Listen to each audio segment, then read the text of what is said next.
कैसे हैं आप सभी। आज हम देखने वाले हैं गुरुवायूराम नदाल।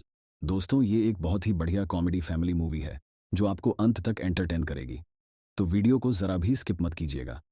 तो मूवी की शुरुआत विनू नाम के आदमी से होती है। अब जरा मैं विनू के बारे में बात करूं तो बेचारे की जिंदगी काफी परेशानियों से गुजर रही है, क्योंकि पार्वती नाम की एक लड़की थी। उसने उसको धोखा दे दिया जिससे वह प्यार करता था, और 5 साल हो गए हैं, लेकिन ये मजनू विनय उसे भूल नहीं पाया। इसलिए नहीं कि वो उससे प्यार करता था, बल्कि इसके लिए कि उसने इसकी जिंदगी खराब कर दी है। इसीलिए अब उसको पार्वती नाम के शब्द से ही नफरत हो गई है, यहाँ तक कि उसका नाम तक वो सुनना नहीं चाहता। अगले सीन में दिखाते हैं तो विनू ऑफिस में होता है। उसके माता पिता उसको फोन करके कहते हैं कि देखो, हमने तुम्हारी शादी अंजलि नाम की एक लड़की से तय कर दी है। बेटा, शादी अगले महीने होने वाली है, और वो भी पार्वती हॉल में। इसलिए काम करो, तुरंत तैयारियां शुरू कर दो। लो दोस्तों, गई भैंस पानी में बेचारा। विनू जितना पार्वती नाम की मुसीबत से दूर जाना चाहता था, उसकी फूटी किस्मत। अब उसकी शादी भी पार्वती नाम के हॉल में होगी। देखो, पर विनू उसके लिए राजी नहीं होता और कहता है उस हॉल में तो मैं शादी करूंगा नहीं। एंड उसके पिता ये कहते हुए फोन काट देते हैं कि बताओ, अब कुछ नहीं हो सकता, कार्ड तो छप चुके हैं। तब अंजलि का बड़ा भाई आनंद विनू को फोन करके उसे समझाता है कि यह तुम्हारे लिए बहुत अच्छा मौका है। जिस लड़की ने तुम्हारी जिंदगी बर्बाद की, अब उसी के नाम के हॉल में तुम्हारी जिंदगी की नई शुरुआत होगी। देखो, बताओ कब तक पार्वती को याद करके अपनी आने वाली जिंदगी को खराब करोगे। दोस्तों, आपको बता दूं, विनू आनंद को ना अपना बड़ा भाई समझता है और उसकी हर बात मानता है। वैसे ही आनंद भी उसकी कोई बात नहीं टलता। इसीलिए आनंद के कहने पर विनू शादी के लिए मान जाता है। दूसरी ओर विनू के माता पिता एक पंडित के पास आते हैं ताकि शादी का शुभ मुहूर्त निकाल पाएं। वो पंडित जी से यह भी पूछते हैं कि हमारे बेटी की शादी अच्छे से तो हो जाएगी ना, कोई रुकावट तो नहीं आएगी। पंडित जी कहते हैं आप सामने से जा रही बाइक देख पा रहे हैं। जिस रफ्तार से बाइक आगे बढ़ रही है, उसी रफ्तार से आपके बेटे की शादी भी होगी। इसमें देखो, कोई रुकावट नहीं आएगी। यह सुनकर विनू के माता पिता खुश हो जाते हैं कि चलो, बहुत टाइम के बाद अब शादी होने जा रही है बच्चे की। पर दोस्तों, हम देख पाते हैं कि उस बाइक का आगे जाकर बहुत ही बुरा वाला एक्सीडेंट हो जाता है। इसका मतलब साफ है दोस्तों, शादी में जरूर कुछ बखेड़ा तो खड़ा होने ही वाला है। तो अब रात की बात है। विनू और आनंद दोनों फोन पर एक दूसरे से बात कर रहे होते हैं, जहां अब भी विनू पार्वती को लेकर बहुत गुस्सा है। आनंद उसको कहता है कि देखो, मेरे पास एक अच्छा आइडिया है। तुम पार्वती की फोटो लो, उसे काम करो, अपने हाथों से जला दो, इससे तुम्हारा गुस्सा शांत हो जाएगा। एंड ये आइडिया विनू को भी अच्छा लगता है, लेकिन वह आनंद से यह भी कहता है कि देखिए आनंद भैया, मैं हमेशा आपको अपना बड़ा भाई मानता हूँ, इसलिए आपको भी मेरी एक बात माननी होगी। मैं चाहता हूँ कि आप मेरी शादी में न अकेले नहीं बल्कि भाभी के साथ शामिल हो। यह सुनकर आनंद मना कर देता है कि नहीं नहीं नहीं, यह तो मैं नहीं कर सकता। दरअसल दोस्तों, आनंद की जिस लड़की के साथ शादी हुई थी, शादी के कुछ दिनों के बाद ही आनंद को एक लेटर मिला, जिसे आनंद की पत्नी के पुराने बॉयफ्रेंड ने भेजा था। एंड इस चीज को देखकर आनंद को गुस्सा आ गया। फिर क्या था, उसने गुस्से में अपनी पत्नी को घर से निकाल दिया, यह कहते हुए कि तुम्हारा अब भी अपने बॉयफ्रेंड के साथ चक्कर चल रहा है, इसलिए मैं तुम्हें अपने साथ नहीं रख सकता। एंड तभी से दोस्तों, ये दोनों अलग रह रहे हैं। विनू आनंद से कहता है, देखिए भैया, जैसे आपने मुझे पार्वती की फोटो जलाकर उसे बुलाने के लिए कहा, वैसे आप भी भाभी की फोटो को दीवार पर लगा दो। डेली जब आप उस फोटो को देखेंगे तो आपका गुस्सा भी कम हो जाएगा। आनंद दोस्तों मान जाता है। अब विनू पार्वती की फोटो जलाने के लिए ढूंढ रहा होता है, तभी आनंद भी यहाँ अपनी पत्नी की फोटो दीवार पर लगाने के लिए उसे ढूंढ रहा होता है। और जब हमें दोनों लड़कियों की फोटो दिखाई जाती है तो वो दोनों कोई और नहीं बल्कि एक ही लड़की होती है दोस्तों, यानी कि विनू की पुरानी गर्लफ्रेंड पार्वती ही आनंद की पत्नी है, जिसके बारे में दोनों ही नहीं जानते। आनंद ने पार्वती को इसलिए घर से निकाला क्योंकि उसका दूसरे आदमी के साथ चक्कर चल रहा था,